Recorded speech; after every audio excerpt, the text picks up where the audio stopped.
Every discussion about Norway's campaign against Israel eventually leads to the same comparison. Russia.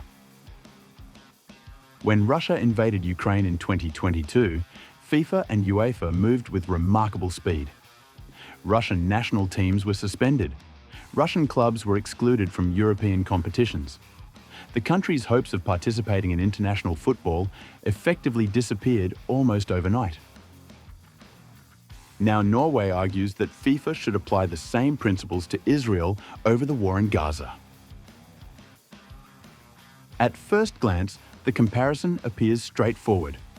In both cases, football became intertwined with a major international conflict. In both cases, campaigners argued that FIFA's commitment to human rights should guide its response, but the similarities only tell part of the story. Russia's suspension did not happen in isolation. UEFA immediately excluded Russian clubs from its competitions. Several European national teams publicly refused to play Russia.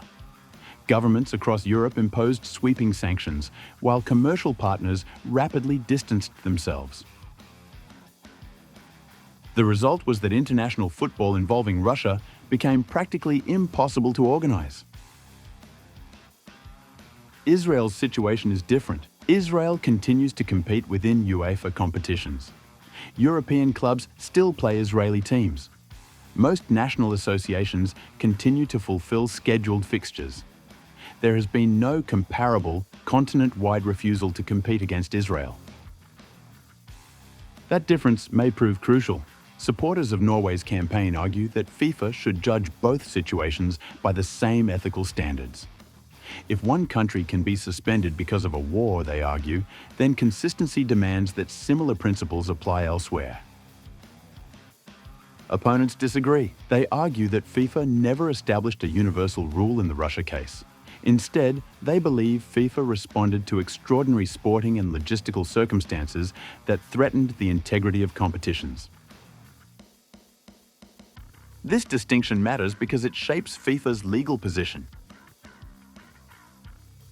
If Russia created a binding precedent, Norway's case gained strength.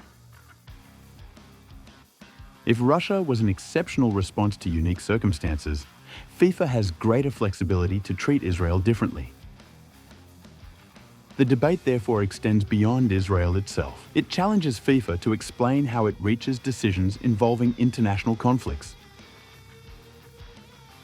Are sporting sanctions based on legal criteria, human rights principles, competitive integrity, or a combination of all three? Whatever the answer, consistency will be scrutinized.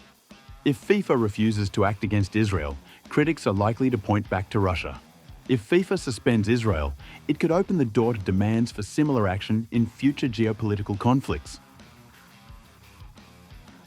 That is why this debate has become one of the most important governance questions facing world football.